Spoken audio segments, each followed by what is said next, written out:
अस्सलाम वालेकुम everyone. I hope कि आप सब खैरियत से होंगे। अल्हम्दुलिल्लाह मैं भी खैरियत से हूँ। आज आप देख रहे होंगे कि मैं एक अनबॉक्सिंग कर रही हूँ। बहुत ही ज़बरदस्त प्रोडक्ट है जिसकी मार्केट में धूम मची हुई थी और काफ़ी सोच विचार के बाद जो है मैंने ये परचेज़ की है। मैंने कहा क्यों ना आपके साथ शेयर करूं। तकरीबन 2 वीक्स के बाद मैं आपको इसका रिव्यू दे रही हूँ। ज़बरदस्त प्रोडक्ट है। अगर आप परचेज़ करना चाहते हैं तो ज़रूर ये वाली इलेक्ट्रिक स्टोव ज़रूर इसको सिलेक्ट करें क्योंकि ज़बरदस्त है। इसका मैं आगे जाके आपको बताऊंगी कि इसका यूज़ किस तरह करना है। बस थोड़ी सी आपने जो है एहतियात करनी है कि इसको किस तरीके से यूज़ करना है। अच्छा, इसका ये देखें जो है बैक साइड पे इसके 3 एरो के निशान होंगे, उसके साथ एक बिग फैन होगा।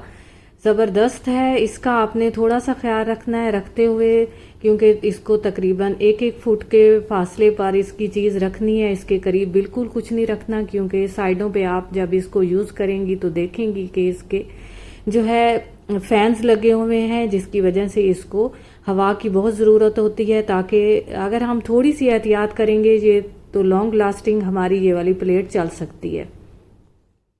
मैंने पहले भी एक जो है एक हॉट प्लेट मैंने परचेज़ की थी। वो थोड़ी सेंसिटिव थी। उस पर जो है कोई बर्तन इस्तेमाल कर सकते थे क्योंकि स्टील का बर्तन जस्ट उस पर इस्तेमाल कर सकते थे, जिसके लिए मुझे काफ़ी तंगी हो रही थी। क्योंकि आपको पता है कि हमारे यहाँ ज़्यादातर जो है सिल्वर स्टील का बर्तन यूज़ होता है, नॉन स्टिक का होता है। तो जस्ट हम स्टील का ही जो है इस्तेमाल करें तो काफ़ी तंगी के बाद मैंने ये वाली प्लेट जो है बाय की है, क्योंकि इस पर हर तरह का बर्तन आप यूज़ कर सकते हैं। आप देख रहे हैं कि इसके ऊपर सबसे पहले मैंने जो है ये सिल्वर स्टील की कढ़ाई मैंने रखी है। आपने कोशिश करनी है कि जब भी आप कोई बर्तन इसके ऊपर रखें तो उसकी जो है नीचे से पेंदा जो है उसका फ्लैट हो, उसको इस तरह जो है थोड़ा सा ऊपर ना हो। क्योंकि आप जब इसको यूज़ करेंगे तो आप देखेंगे कि पेंदा अगर नीचे इसके ऊपर बिल्कुल फिट हो जाएगा तो इसकी हीट ज़्यादा हो जाएगी।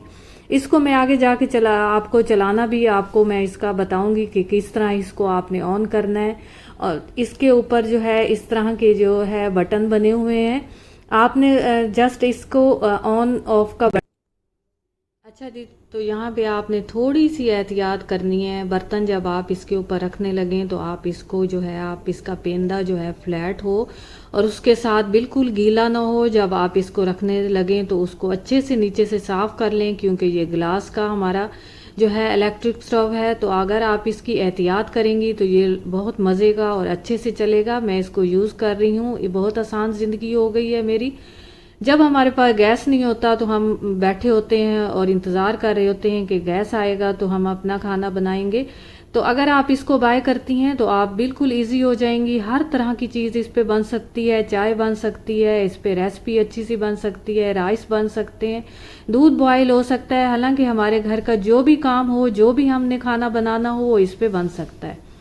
तो इसको चलाना बिल्कुल इजी है, कोई मुश्किल नहीं है। जस्ट आपने इसको ऑन ऑफ करना है। उसके साथ ही इसके ऊपर टेम्परेचर भी आप सेट कर सकती हैं। ये नहीं है कि आप इसको एक ही टेम्परेचर के साथ आप अपना खाना बनाएं, नहीं, आप इसको थोड़ा ज़्यादा भी कर सकती हैं। ये जब आप दूध बॉयल करने लगेंगी तो ये 1200 पे आ जाएगा। अगर ठंडा है तो आप इसको 1200 पे रखें और जैसे ही वो थोड़ा बॉयल आने लगे तो आप इसको स्लो कर लें। इसी तरीके से ये देखें, मैं इसको स्टील के बर्तन में मैं दूध जो है बॉईल कर रही थी। बॉईल करते हुए बहुत ही मुझे आसानी लग रही थी, क्योंकि 1200 पे फ़ौरन ही दूध बॉईल होने लग गया था। और जैसे ही थोड़ा सा ये इसका बॉईल आया तो मैंने इसको स्लो कर लिया और तकरीबन 200 पे। और उसके बाद भी आपको लगे कि आपका जो है दूध बॉयल हो चुका है और आप इसको जो इसकी मलाई बनाना चाहती हैं, तो आपने इस पॉइंट पे क्या करना है, आप इसको बिल्कुल ऑफ कर दें और जस्ट तकरीबन 2 मिनट तक जो है ये हमारी प्लेट गर्म रहती है। उसके साथ ही जब आप जो है आपका गैस ना हो तो आपने ये नहीं कहना कि आज जो है चाय नहीं बन सकती, क्योंकि चाय जो है हमें होता है, चाय हमें सारा दिन चाहिए। तो चलें, आज हो गई आपकी ज़िंदगी आसान। आप अपने आराम से और सुकून से अपनी चाय बना सकती हैं और झटपट तकरीबन 2 से 3 मिनट में आपकी चाय रेडी हो जाएगी।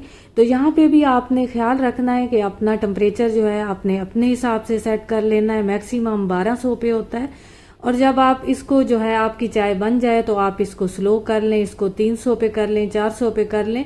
और उसके बाद जो है आपने चाय को छोड़ के चले नहीं जाना। आप ये ना कहें कि हमारी चाय बन गई है और हमने जो है इलेक्ट्रिक स्टव जो है हमने बंद कर दिया है, लेकिन ऑफ होने के बाद भी इस पे थोड़ा सा टेम्परेचर रहता है, तो आपने उस वक्त भी इसको छोड़ नहीं देना। अच्छा जी, चलें, हो गया हमारा दूध भी बॉईल हो गया, हमारा खाना भी हो गया, चाय भी बन गई। तो अब आ गया है हमारा ब्रेकफास्ट। ब्रेकफास्ट के लिए आपने कोई भी तवा ले लेना है। स्टील का तवा हो तो भी कोई बात नहीं, अगर आपके पास नॉन स्टिक का तवा है तो वो भी चल जाएगा। इस तरह सबसे पहले मैंने ब्रेड को अच्छे से मैंने जो है इसको गरम कर लिया है। उसके साथ ही मैंने ये देखिए नॉन स्टिक का पैन लिया है, उसमें मैंने एग भी बना लिया है। चलें, मज़े से हमारा ब्रेकफास्ट भी हो गया। इसके साथ ही आप देखेंगी कि मैं एक पराठा भी बनाऊंगी।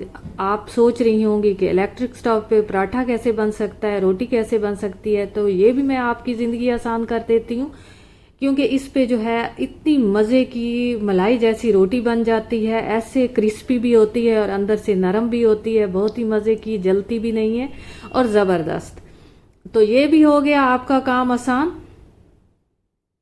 बस आपने ये ख्याल करना है कि आपके पास जो भी तवा है वो फ्लैट हो और उसके ऊपर टेम्परेचर अच्छे से सारा उसके ऊपर लग जाए। और कोई बर्तन भी लें तो वो आपका इस तरीके से ही अगर हिल रहा है तो आप उसको पकड़ के रखें, ताकि आपका गिलास जो है इसका इलेक्ट्रिक स्टव का वो भी ख़राब ना हो। बस थोड़ी सी एहतियात आपने ज़रूर करनी है। ये देखें, मैंने जैसे ही इलेक्ट्रिक स्टव अपना रखा है उसके आसपास कोई चीज़ नहीं है। अगर आप गैस का चूल्हा अगर आप इसके साथ ऑन करती हैं तो तकरीबन 4 फुट के दूरी पर आप रखें और इसके साथ कुछ भी ना रखें, क्योंकि इसके फैन से जो हवा निकलती है इसको काफ़ी सारा इसका टेम्परेचर जो है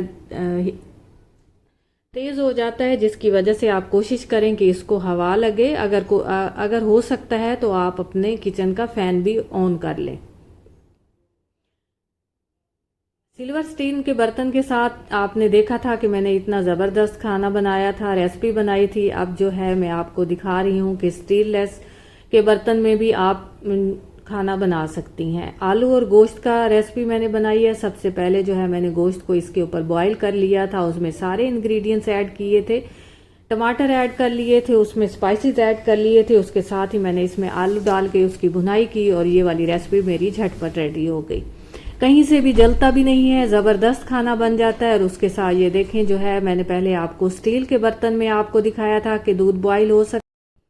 चलें जी, हो गई मेरी ज़िंदगी आसान। और इसके साथ मैं आपको बताऊंगी कि गिलास का बर्तन भी इस पे यूज़ हो सकता है, क्योंकि मेरे पास नहीं था तो मैंने नहीं किया। आप कोई भी पैन ले सकती हैं गिलास का।